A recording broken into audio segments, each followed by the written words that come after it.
Pagi ini tentunya kita semua boleh bersyukur kepada Tuhan oleh karena kebaikan kasih Tuhan terus nyata di dalam kehidupan kita. Mari kita akan menikmati hadirat Tuhan. Kita akan datang bersama-sama memuji meninggikan nama Tuhan. Kalau bukan karena Tuhan, maka kita tidak akan ada di tempat ini saat ini. Dan kalau bukan karena Tuhan, maka kita tidak akan bisa merasakan besarnya kasih anugerah yang melimpah bagi kehidupan kita. Haleluya.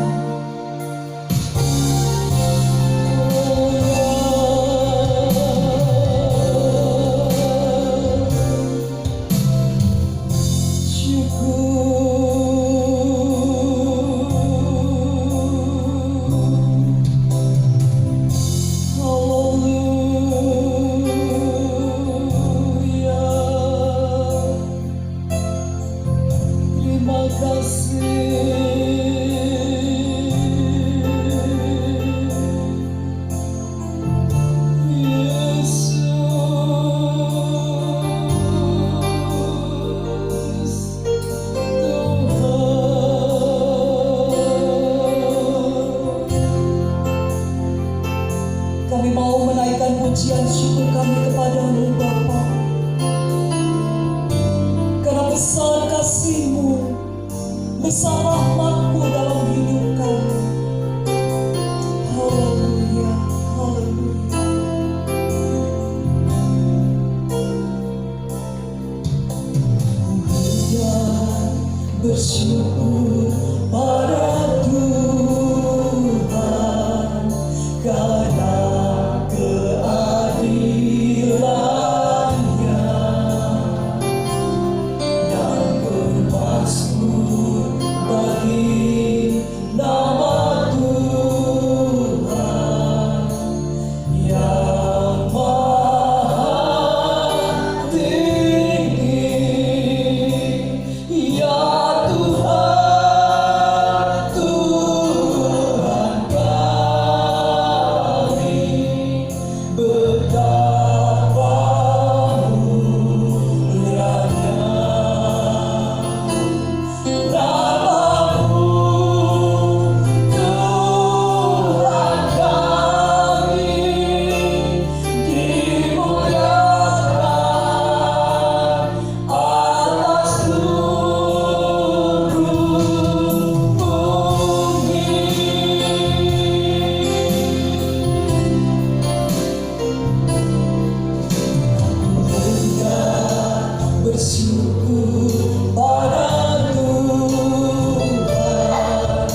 kami rindu Bapa, kembali pagi hari ini kami boleh datang menghadap hadirat kudus-Mu. Sungguh kami rindu untuk memuji-muji dan memuliakan nama Engkau. Kiranya Engkau berkenan atas setiap persembahan pujian kami pagi ini.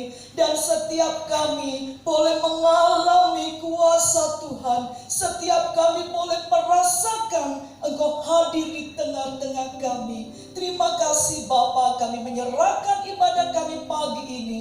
Dari awal pertengahan sampai akhirnya di dalam tangan kuasa-Mu. Bekerjalah Roh Kudus di tempat ini, memenuhi setiap kehidupan kami. Dan di dalam nama Tuhan Yesus Kristus kami berdoa bersyukur. Haleluya. Amin. Dipersilakan duduk. Bapak Ibu percaya bahwa Tuhan kita adalah besar. Amin. Tuhan kita maha kuasa. Amin. Ya, puji bagi nama Tuhan. Biarlah itu tetap menjadi pengakuan iman kami, pengakuan iman kita bahwa Dialah Raja kita. Dan mari kita serukan nama Tuhan kita, Yesus Kristus. Amin.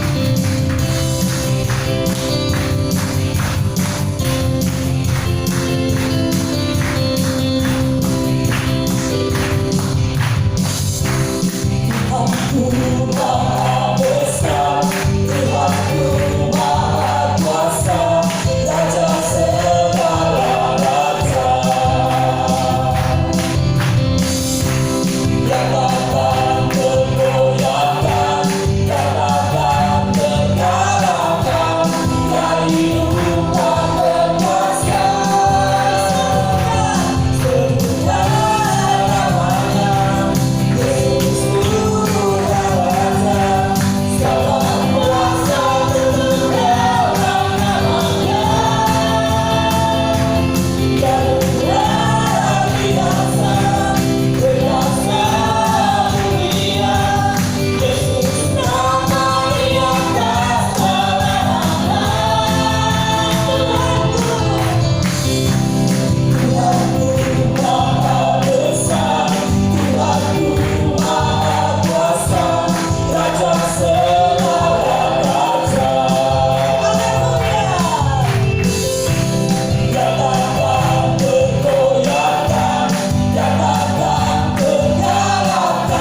terpujilah nama-Mu Tuhan. Kuatan penuh kemuliaan, satu suara kami nyatakan, kebesaran-Mu tetap selamanya. Terpujilah nama-Mu Tuhan. Ajaib dan penuh agungan, satu hati kami nyatakan, kerajaan-Mu tetap selamanya.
Haleluya. Biarlah Tuhan Yesus terus memerintah untuk selama-lamanya dalam hidup kita.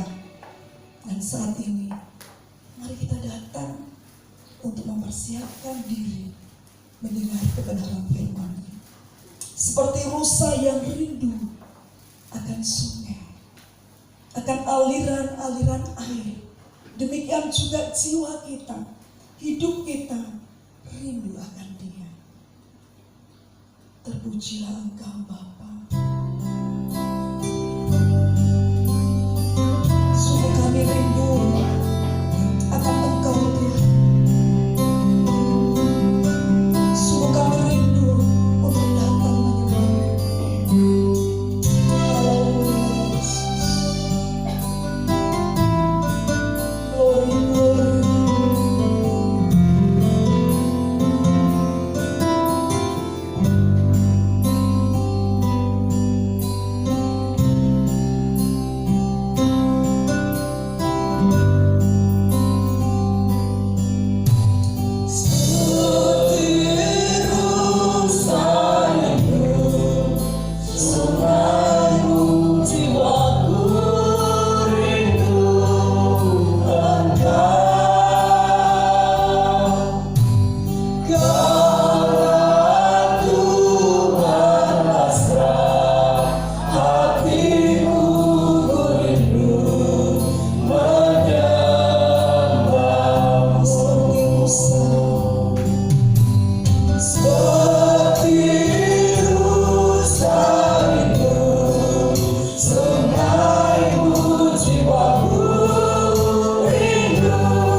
Immanuel pagi hari ini. Kami datang bersyukur Tuhan. Sudah 2 kali ini, 2 minggu ini kami beribadah secara berhadapan di gereja, berada di rumah-Mu Tuhan. Ini semua anugerah-Mu. Kami bersyukur di hadapan-Mu karena kebesaran, kemurahan-Mu Tuhan. Di tengah ibadah ini, kami bersyukur, kami pertaruhkan pujian yang sudah kami persembahkan di hadapan-Mu. Biarlah semuanya berkenan menyukakan hadirat-Mu, dan ajarkan kepada kami semua umat-Mu untuk senantiasa memuji, memuliakan Engkau, karena hanya Engkau yang layak kami sembah, layak kami puji, kami permuliakan di dalam hidup kami. Biarlah ini menjadi dupa yang berbau harum di hadapan-Mu. Sebentar umat-Mu hendak menerima sabda-Mu. Sucikan hati pikiran pendengaran kami, singkirkan roh ngantuk dari hidup kami. Biarlah kami boleh mengkonsentrasikan diri secara penuh di hadapan-Mu untuk menerima firman-Mu, menerima sabda-Mu. Kami boleh merenungkannya, menikmatinya, bahkan melakukannya. Ini yang terpenting. Yesus, urapi hamba-Mu yang hendak menyampaikan firman-Mu. Kasih kuasa hikmat Roh Kudus-Mu memberkati Bapak Gembala, sertai kami semua umat-umat-Mu, mereka semua yang sudah mengambil pelayanan pagi hari ini, baik leader, singer, apapun yang mereka kerjakan. Kasih-Mu memberkati mereka semua. Terima kasih Yesus, terima kasih. Dengan penuh ucapan syukur kami siap menyambut firman-Mu di dalam nama Tuhan Yesus Kristus. Haleluya. Amin. Shalom. Puji nama Tuhan. Bapak Ibu yang dikasihi oleh Tuhan, semuanya sehat.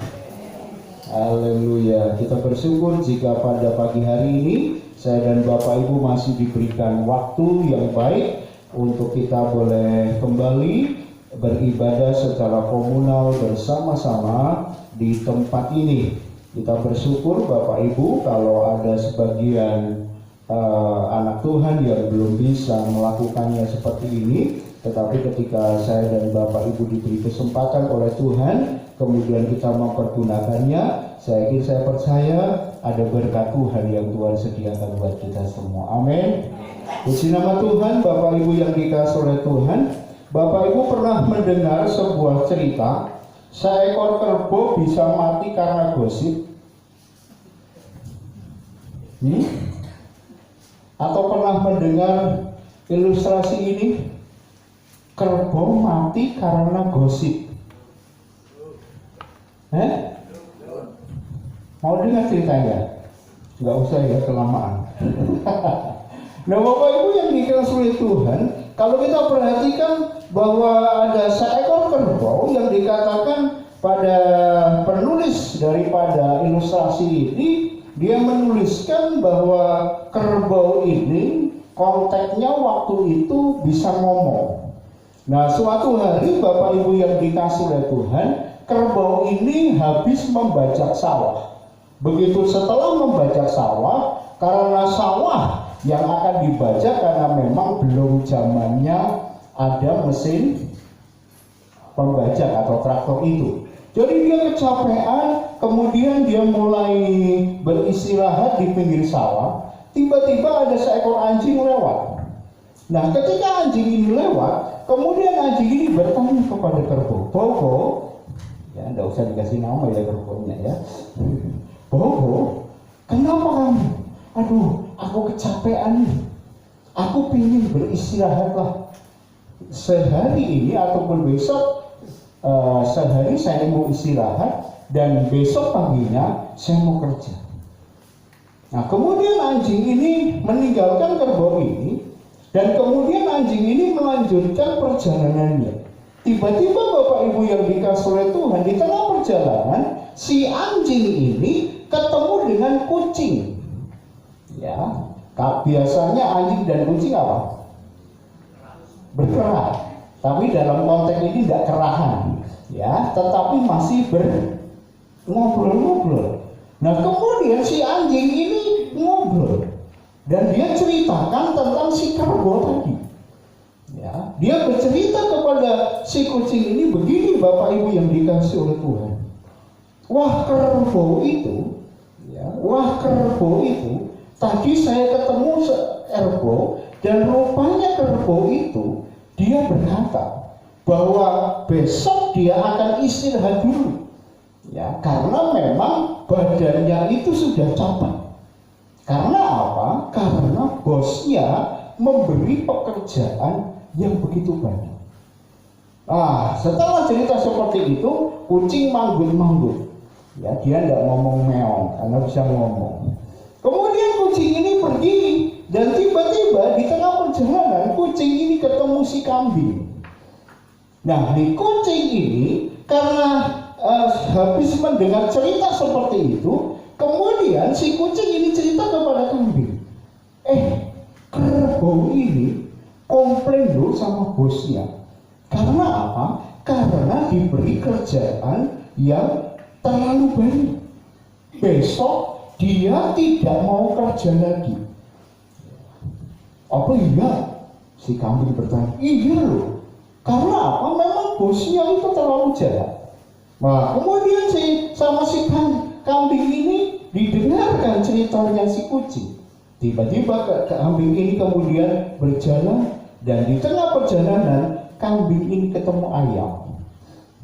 Nah, ketemu dengan ayam, kambing ini juga cerita, ya, bahwa dia bercerita bahwa kerbau ini tidak senang kerja, tapi ini kerbau yang malas. Berubah tidak ceritanya Bapak Ibu? Berubah tidak? Berubah sudah. Jadi kerbau ini memang malas. Jadi dia ingin cari kerjaan di bos yang lainnya. Supaya apa? Supaya dia tidak kerbau ini dapat kerja yang lebih bagus. Wah, kemudian si ayam ini ketika mendengar si kambing, ayam ini kemudian mulai dia gelendang-gelendang berkokok sana sini. Tiba-tiba di tengah perjalanan ketemulah dengan si monyet. Dan ketika ketemu si monyet ini, ayam ini cerita kepada monyet, nyet, wah parah, bahwa bos daripada kerbau ini jahatnya luar biasa. Jadi mempekerjakan kerbau ini semaunya sendiri. Sepertinya oleh karena perlakuan si bos ini, kerbau ini sifatnya yang tadinya pendiam sekarang mulai berubah. Dan dia punya rencana untuk pindah, tidak mau kerja di situ. Setelah cerita itu selesai Bapak Ibu yang dikasih oleh Tuhan, tiba-tiba monyet ini dia punya rencana mau waduh sama bos daripada kerbau. Kemudian monyet ini mencari bos ini ada di mana? Wah, ketika sudah lama dicari, ketemu. Begitu ketemu, monyet ini langsung cerita bahwa kerbau ini ingin pindah kerja dari bos ini karena bos ini sudah memperlakukan dengan cara berbeda. Dan akhirnya apa Bapak Ibu? Bos ini marah. Kerbau ini dicari, kemudian kerbau ini disembelih karena bos ini marah kepada kerbau. Akhirnya kerbau ini mati karena gosip. Kenapa dikatakan gosip? Karena kalau kita perhatikan runut dari si kambing, si anjing ke kucing, kucing ke kambing, kambing ke ayam, ayam ke monyet, itu sudah berbeda-beda. Ini pentingnya check and recheck. Yang kedua, hati-hati dengan sebuah perkataan. Jika menceritakan sesuatu, itu jangan sampai ditambah-tambah. Karena apa? Karena kalau itu terjadi, itu sangat berbahaya. Bapak Ibu yang dikasihi oleh Tuhan, dalam dunia persekutuan, dalam kehidupan keluarga, kadang-kadang Bapak Ibu terjadi sebuah gesekan sana sini. Atau orang Jawa itu ada filsafat begini, bahwa keluarga itu kayak tumpukan telur. Ya, bukan telur matang ya, tapi telur mentah. Jadi kadang-kadang suka bentik. Kadang-kadang ada yang retak, bahkan ada yang sampai pecah. Tetapi dalam filsafat Jawa itu dikatakan itu sudah biasa. Nah, Bapak Ibu yang dikasih oleh Tuhan, kadang-kadang juga ketika saya dan Bapak Ibu sedang menghadapi sebuah masalah, ketika kita menghadapinya tidak dalam konteks yang benar, justru masalah itu tidak akan selesai, tetapi bisa justru menjadi lebih rumit. Nah, pagi ini kita akan belajar kepada satu keluarga, di mana keluarga ini menghadapi masalah dengan satu tekad bahwa mereka mau menyelesaikan masalah dengan sebuah kedamaian. Mari kita buka Kejadian pasal 45. Kejadian pasal 45. Kita perhatikan ayat 1 sampai dengan ayat yang ke-15. Tapi kita tidak baca ayat ini semuanya karena terlalu banyak Bapak Ibu. Kita betul-betul menghemat waktu ya. Keluar Kejadian pasal 45 ayat 1 sampai dengan ayat 15. Tetapi kita akan langsung membaca saja ayat yang pertama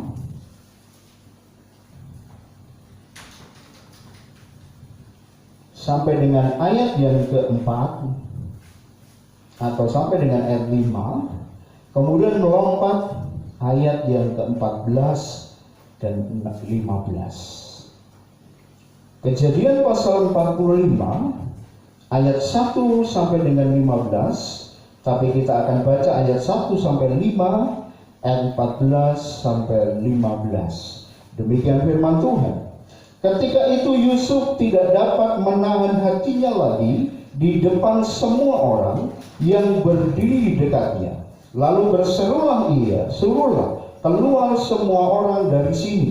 Maka tidak ada seorang pun yang tinggal di situ bersama-sama Yusuf. Ketika ia memperkenalkan dirinya kepada saudara-saudaranya, setelah itu menangislah ia keras-keras, sehingga kedengaran kepada orang Mesir dan kepada seisi istana Fir'aun. Dan Yusuf berkata kepada saudara-saudaranya, "Akulah Yusuf.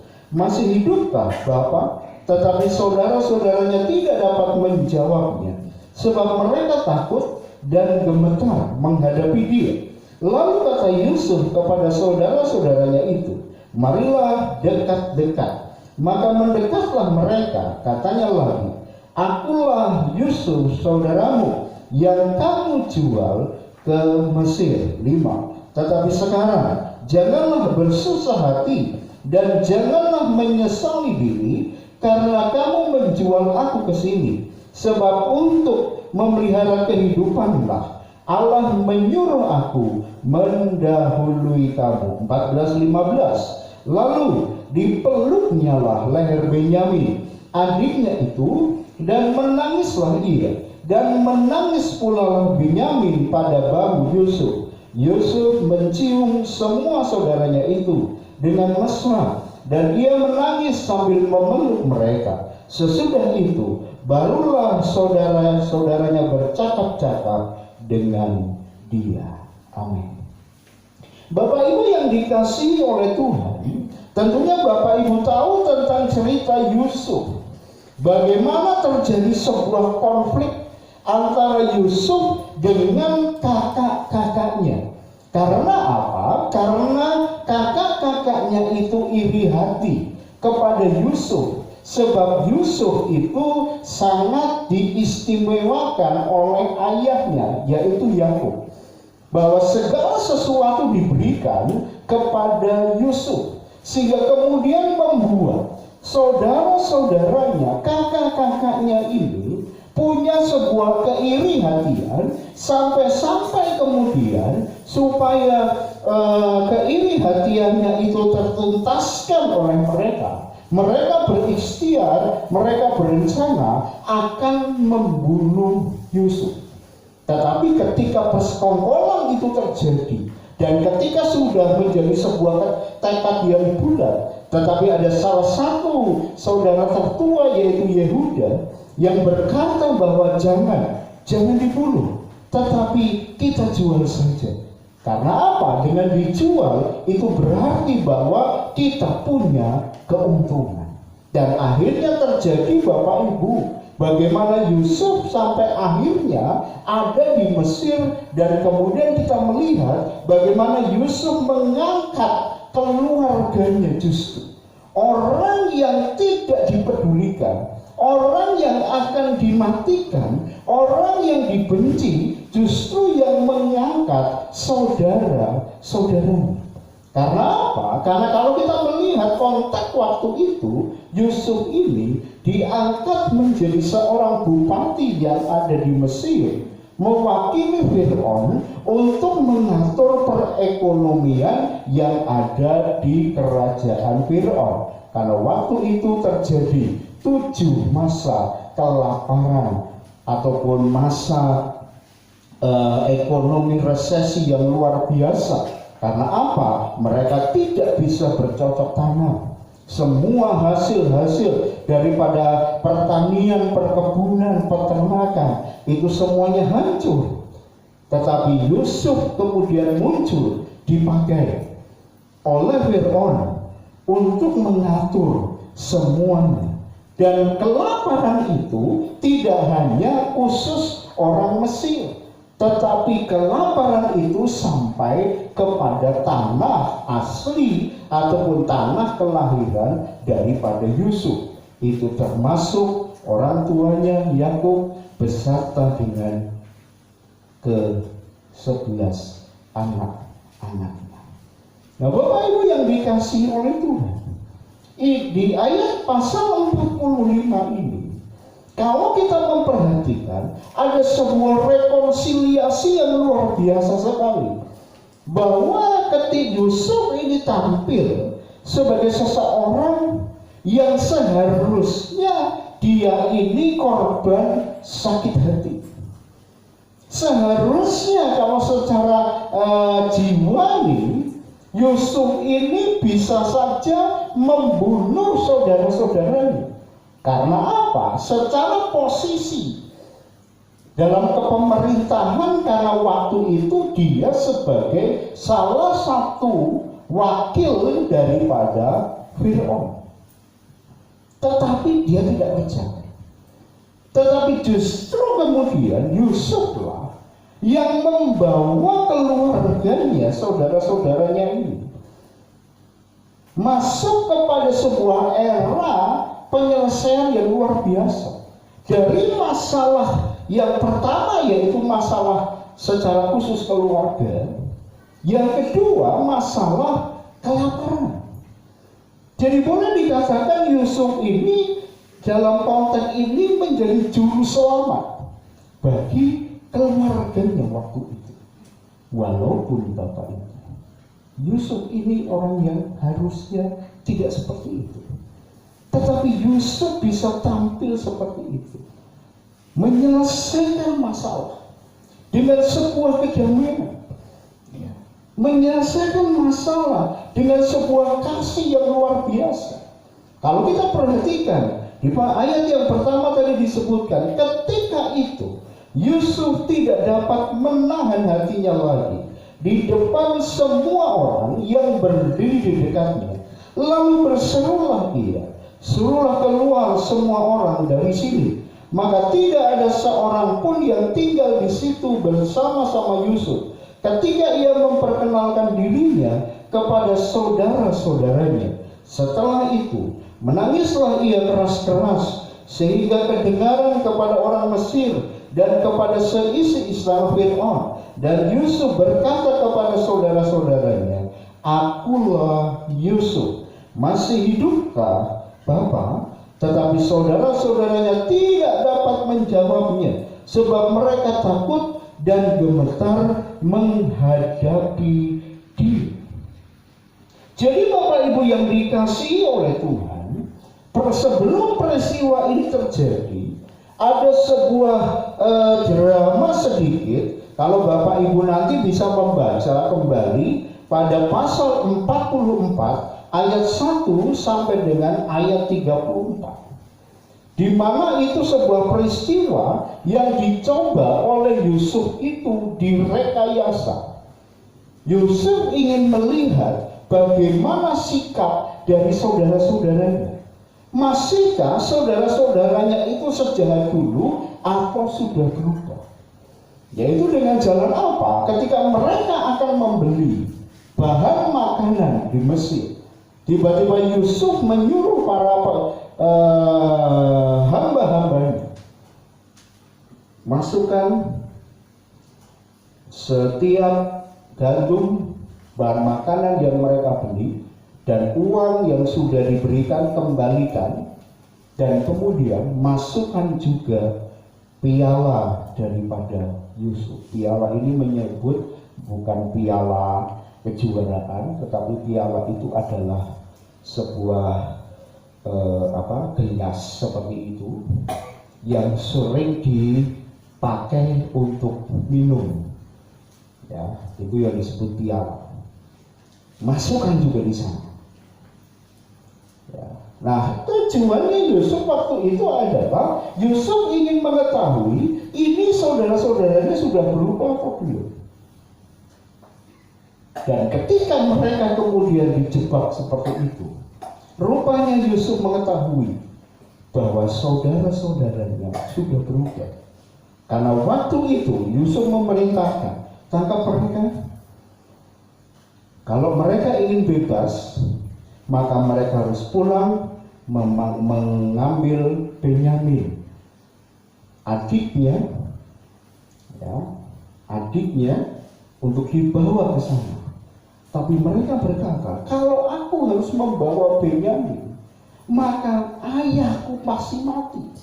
Kemudian saudara-saudaranya, salah satu Yehuda itu berkata kepada Yusuf bahwa dulu kami juga punya adik yang sudah kami binasakan, dan oleh karena adik itu kami binasakan, ayah itu sedih sampai hari ini.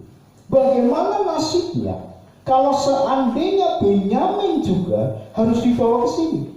Kalau Benyamin harus dibawa ke sini, lebih baik tidak usah saja. Kemudian Yehuda menyediakan dirinya untuk menggantikan Benyamin. Lebih baik aku saja di sini menjadi budak sebagai ganti Benyamin. Dan ketika Yusuf melihat seperti itu, Bapak, Yusuf melihat ini ada perubahan. Karena dia melihat sebuah perubahan, maka terjadilah ketika itu ayat 1. Jadi waktu Yusuf ingin melihat perubahan kepada saudara-saudaranya, kemudian Yusuf ini menangis, memeluk mereka, bahwa ada satu perubahan yang luar biasa. Dan kemudian akhirnya orang-orang di luar daripada saudaranya harus keluar, dan hanya saudara-saudaranya saja yang ada di dalam. Kemudian Yusuf memperkenalkan dirinya, akulah Yusuf. Dan ketika Yusuf ini memperkenalkan bahwa dirinya adalah Yusuf, saudara-saudaranya ketakutan. Saudara-saudaranya ketakutan. Bapak Ibu yang dikasihi oleh Tuhan, kenapa saudara-saudaranya ketakutan? Karena saudara-saudaranya pernah berbuat salah. Jadi Bapak Ibu, kalau saya dan Bapak Ibu disalahi orang, ya, orang itu sebenarnya takut dengan kita. Sebenarnya orang itu takut dengan kita. Karena apa? Pernah melakukan kesalahan. Sebenarnya itu sudah menjadi sebuah hukuman sebenarnya kalau kita mau sadari. Ya. Mungkin tidak ada rekonsiliasi, tetapi sebenarnya itu sudah menjadi hukuman buat mereka. Itu terjadi kepada saudara-saudaranya Yusuf. Makanya ketika Yusuf berkata, akulah Yusuf. Respon dari, kalau kita mau perhatikan tadi, bahwa saudara-saudaranya, tetapi saudara-saudaranya tidak dapat menjawabnya, sebab mereka takut dan gemetar menghadapi dia. Jadi maka daripada itu Bapak Ibu, kenapa saya dan Bapak Ibu kalau kita belajar firman Tuhan, kok Tuhan Yesus ngomong kasihilah musuhmu? Karena sebenarnya ya, ketika orang itu kita tidak ampuni, maka sudah ada hukuman tersendiri buat mereka. Jadi saudara-saudaranya ini merasa salah. Karena mereka merasa salah, maka ketika Yusuf memperkenalkan dirinya, mereka ketakutan. Tetapi apakah tujuan Yusuf memperkenalkan dirinya supaya keluarganya takut? Sebenarnya tidak. Sebenarnya Yusuf ini memperkenalkan dirinya supaya apa? Supaya dirinya itu diterima kembali oleh mereka. Karena apa? Karena Yusuf tahu bahwa mereka itu sakit hati. Mereka itu iri. Sehingga kalau Yusuf itu merasa bahwa dia terasing waktu itu, tetapi supaya dia bisa diterima, makanya kemudian Bapak Ibu yang dikasih oleh Tuhan ayat 4, lalu kata Yusuf kepada saudara-saudaranya itu, marilah dekat-dekat. Maka mendekatlah mereka, katanya lagi, akulah Yusuf saudaramu yang kamu jual ke Mesir. Tetapi sekarang janganlah bersusah hati dan janganlah menyesali diri karena kamu menjual aku ke sini. Sebab untuk memelihara kehidupanlah Allah menyuruh aku mendahului kamu. Setelah Yusuf memperkenalkan dirinya, dan supaya saudara-saudaranya ini bisa menerima Yusuf, dia berkata, ya sudah lah, kalau saya terjemahkan secara bebas. Itu dulu. Tapi yang penting sekarang, karena aku ada di Mesir ini, itu karena Tuhan yang harus menyuruh aku ada di Mesir. Dan kata-kata ini Bapak Ibu dimunculkan beberapa kali dalam konteks pasal 45. Ini menunjukkan bahwa apa yang dikatakan oleh Yusuf ini adalah sesuatu yang penting. Ya. Kenapa Yusuf bisa menyelesaikan masalah itu dengan baik? Karena Yusuf tidak terpusat kepada persoalan sakit hatinya, tetapi dia terpusat kepada Allah. Dia tinggalkan masalah itu. Dia tidak mau masa lalunya itu menjadi sebuah kehidupan yang harus dibanggakan. Makanya dia katakan itu dulu saudara-saudaraku. Tetapi aku di sini ini, itu karena Allah yang terlebih dahulu menyuruh aku. Walaupun jalannya itu susah, Bapak Ibu. Kalau kita mau tilik bagaimana perjalanan Yusuf dari pasal 35 sampai dengan pasal 50. Dibuang ke sumur, dijual. Begitu dijual, kemudian jadi pembantunya Potifar. Ketika membantu rumah Potifar, diselini sama istri Potifar. Dibully lagi.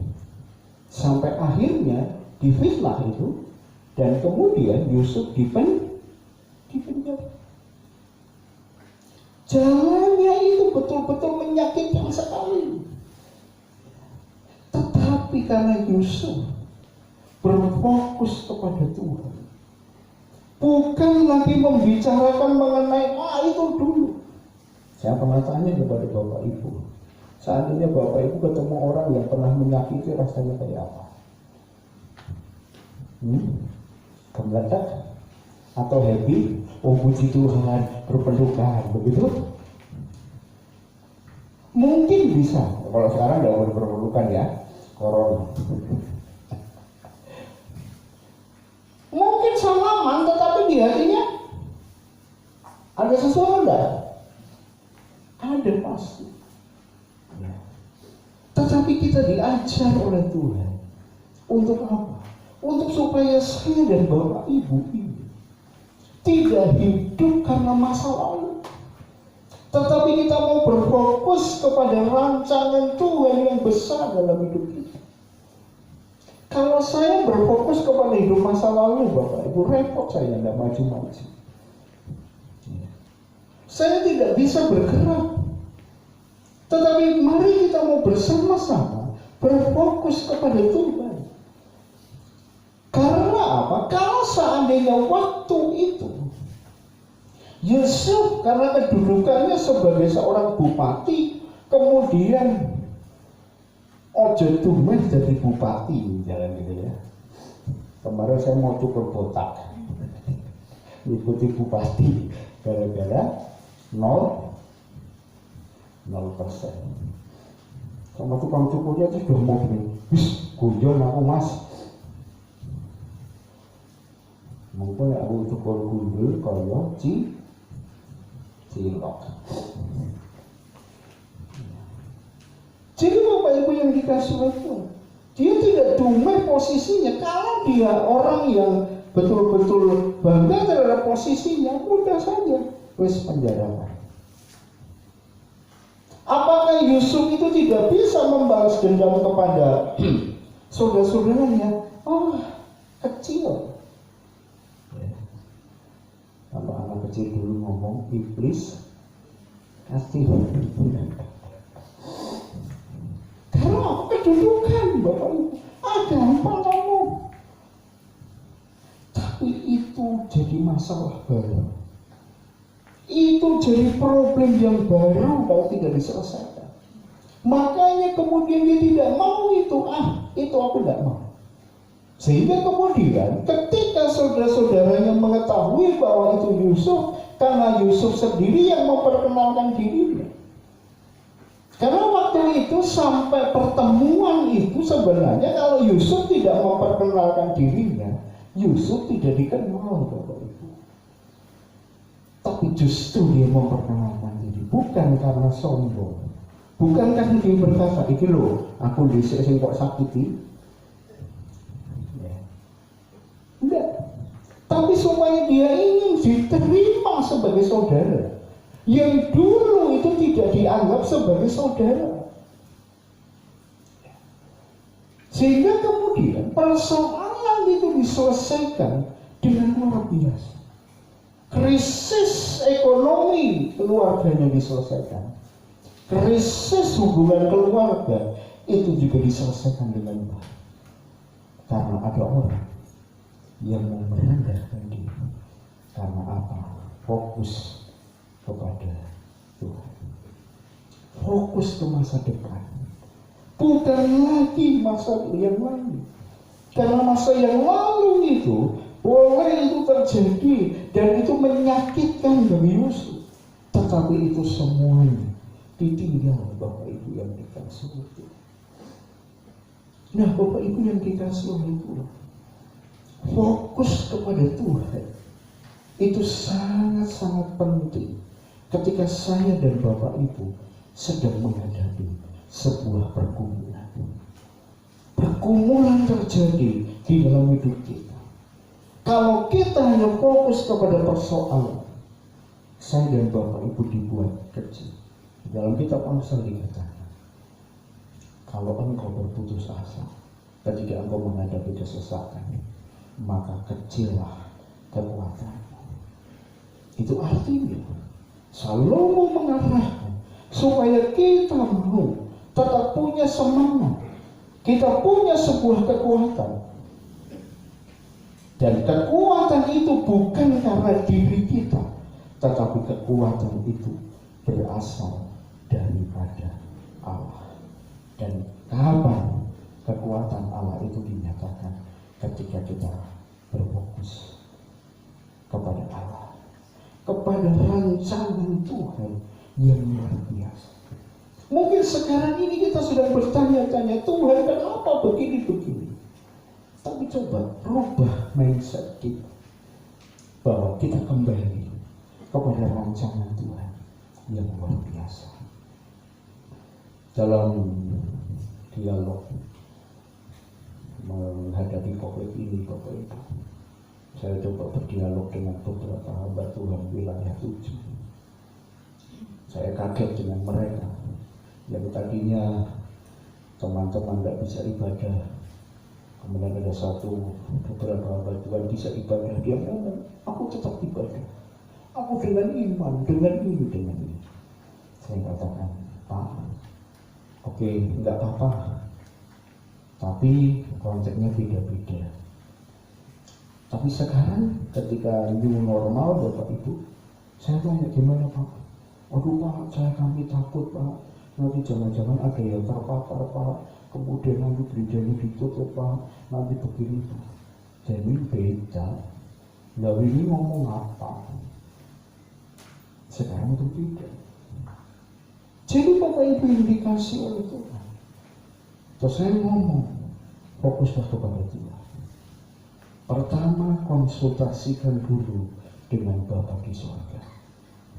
Setelah konsultasi dengan Bapa di surga, konsultasikan dulu dengan pihak kecamatan. Itu langkah yang tepat. Jadi supaya apa? Karena kita bekerja untuk Tuhan. Bapak Ibu yang dikasih oleh Tuhan. Jadi ketika kita menghadapi sebuah problem kehidupan, semuanya itu bisa teratasi ketika saya dan Bapak Ibu fokus kepada rancangan Tuhan. Karena rancangan Tuhan itu adalah damai sejahtera. Amin. Yusuf, dia punya pandangan seperti itu. Dia maka daripada itu kemudian dia tinggalkan semua beban. Dia tinggalkan masalah keluarga selesai, masalah perekonomian keluarga juga diselesaikan. Kenapa? Karena dia terfokus kepada Tuhan. Fokus kepada rencana Tuhan. Apapun masalah kita, apapun pergumulan kita, jangan kita hanya berputar-putar memikirkan masalah, tapi mari kita memikirkan Tuhan, supaya Tuhan itu menjadi kekuatan dalam hidup kita. Karena bersama dengan Dia, saya dan Bapak Ibu pasti akan dimampukan oleh Tuhan, sehingga masalah itu bisa diselesaikan dengan baik. Kita datang kepada Tuhan.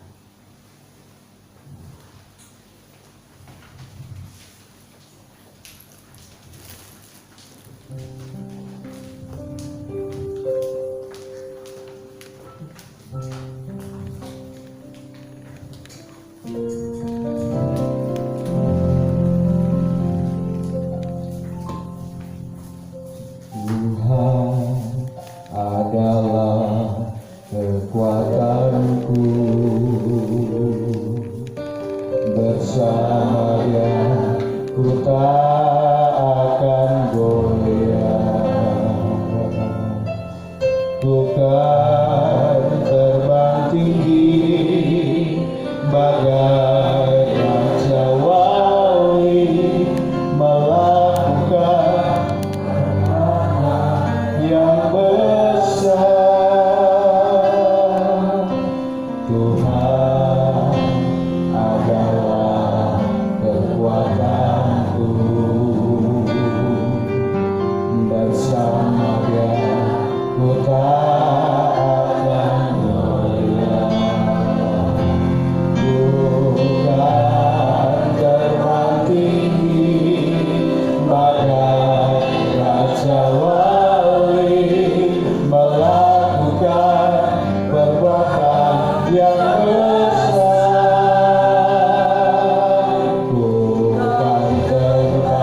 fokuskan dirimu kepada Tuhan.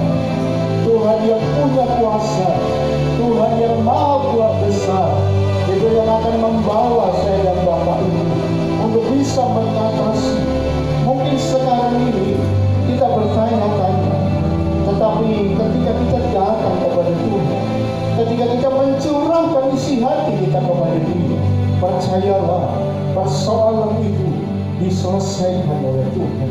Saya dan Bapak Ibu dimampukan oleh Tuhan. Yusuf, dia tidak mengarahkan diri kepada persoalan dirinya, tetapi dia memandang kepada rancangan Tuhan. Walaupun jalan hidupnya sangat menyakitkan sekali, tetapi itu semua ketika dia memandang kepada rancangan Tuhan, semuanya bisa hilang, semuanya bisa dipulihkan, sehingga Tuhan memberikan jalan keluar tepat pada waktunya. Mari Bapak Ibu, percayalah, yakinilah, ketika engkau berfokus kepada Tuhan, engkau bisa terbang tinggi, mengatasi badai kehidupan, dan saya dan Bapak Ibu muncul sebagai seorang pemenang. Terima kasih Tuhan. Kalau mungkin ada di antara Bapak Ibu yang rindu ingin dibantu doa, tumpahkan tangan kananmu di atas dadamu. Percayalah hari ini Tuhan punya rencana yang besar dalam hidupmu. Bapa kami yang ada di dalam kerajaan surga yang mulia, terima kasih untuk kebenaran firman-Mu. Kami mau belajar untuk kami fokus kepada Tuhan. Kami tidak mau dikalahkan oleh persoalan. Kami tidak mau dikalahkan oleh masalah. Kami berputar-putar saja di situ, tetapi kami mau memandang ke depan kepada rancangan Tuhan yang besar. Kami percaya ketika kami berserah diri kepada Tuhan, dan ketika kami fokus kepada kuasa-Mu, kuasa-Mu sanggup diberikan buat kami untuk kami mengatasinya, dan kami muncul lebih daripada seorang pemenang, menyerahkan setiap jemaat Tuhan yang menumpangkan tangan kanannya di atas dada mereka. Engkau tahu Tuhan, apa yang menjadi persoalan, apa yang menjadi tangisan mereka. Kami yakin pagi ini mereka dijamah oleh Tuhan dalam nama Tuhan Yesus Kristus. Kekuatan, kuasa Tuhan dinyatakan atas hidup mereka. Mereka keluar daripada setiap persoalan, muncul sebagai seorang yang menang, lebih daripada seorang pemenang. Terima kasih Bapa, kami percaya melalui kebenaran firman Tuhan, pagi ini setiap kami sudah diberkati oleh Tuhan. Dalam nama Tuhan Yesus Kristus, kami sudah menikmati firman-Mu. Haleluya. Amin.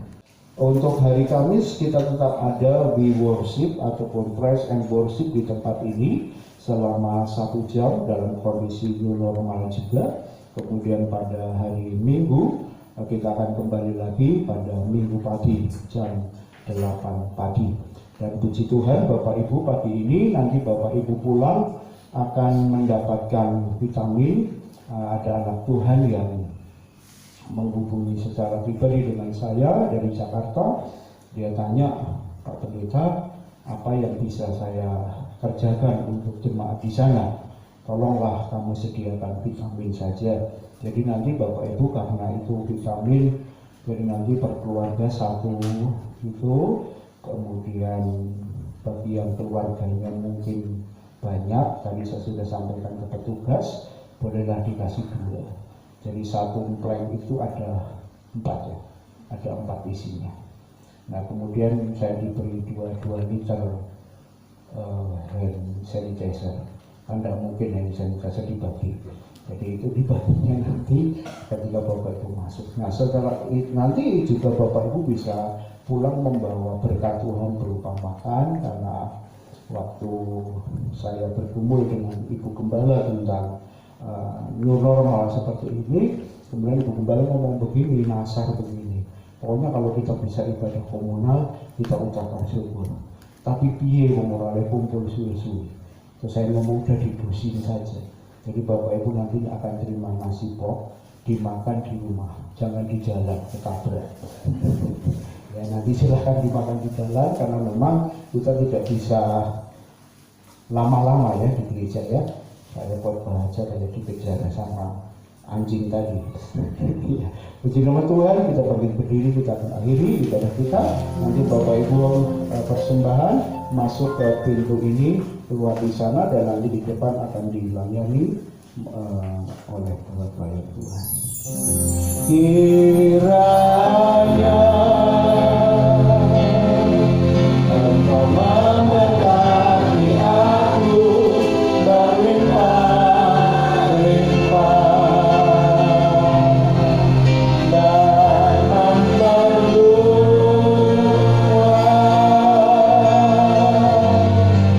daerahmu.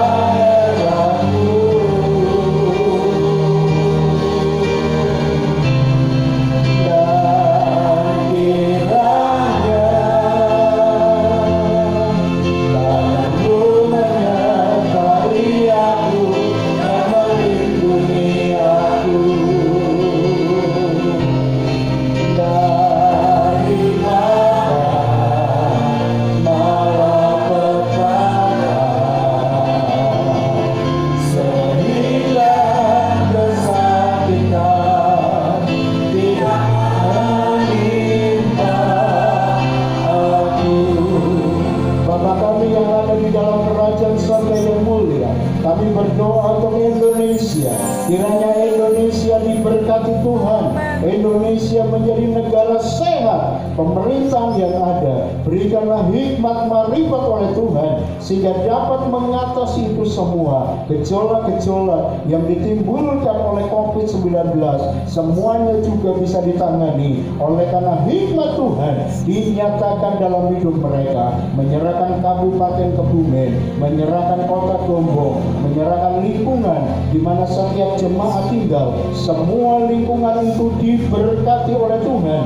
Di mana ada anak Tuhan, di situ pasti ada berkat Tuhan yang dinyatakan, sehingga semuanya sehat oleh karena Tuhan memberkati seluruh gereja yang ada di Indonesia. Pakai gereja Tuhan untuk bisa menjadi berkat, agar gereja Tuhan tetap terus maju di dalam pemenangan jiwa bagi kemuliaan nama Tuhan. Menyerahkan untuk gereja di tempat ini, pekerjaanmu di tempat ini, biarlah kami mau bergandengan tangan untuk kami tetap maju di dalam Tuhan, untuk kami tetap hidup sesuai dengan kehendak daripada Tuhan. Menyerahkan seluruh jemaat Tuhan yang hadir pagi ini, kami percaya mereka semua diberkati oleh Tuhan. Rumah tangga mereka diberkati, anak-anak mereka diberkati, pekerjaan mereka diberkati oleh Tuhan, bahkan mereka menjadi sehat oleh karena kekuatan Tuhan dilimpahkan di dalam setiap hidup mereka. Terima kasih Bapa. Sebentar kami akan pulang, tinggalkan tempat ini, dan ketika kami pulang kami menerima berkat secara jasmani. Ketika nanti memakannya, Tuhan sucikan, kuduskan. Kami juga akan menerima vitamin. Dialah anak Tuhan yang menyediakannya. Tuhan memberkatinya. Terima kasih Bapa. Kami percaya perjalanan kami disertai oleh Tuhan, tiba di rumah dengan selamat. Terima kasih Bapa. Dalam nama Tuhan Yesus Kristus kami akhiri seluruh ibadah pada pagi hari ini. Mari kita tengadahkan tangan kita kepada Tuhan. Sebentar kita akan menerima berkat Tuhan. Dan sekarang sidang jemaat yang dikasihi oleh Tuhan, arahkanlah hati dan pikiranmu kepada Allah. Berjalanlah sesuai dengan kebenaran firman Tuhan yang sudah kita dengar pada pagi hari ini. Demi kemurahan Allah, pulanglah dengan membawa rahmat berkat, damai sejahtera yang datang dari Allah Bapa di dalam sorga, di dalam cinta kasih daripada Yesus Kristus sebagai anak yang tunggal, dalam persekutuan kuat kuasa Roh Kudusnya, memberkati engkau hari ini sampai Tuhan Yesus datang kali yang kedua. Terima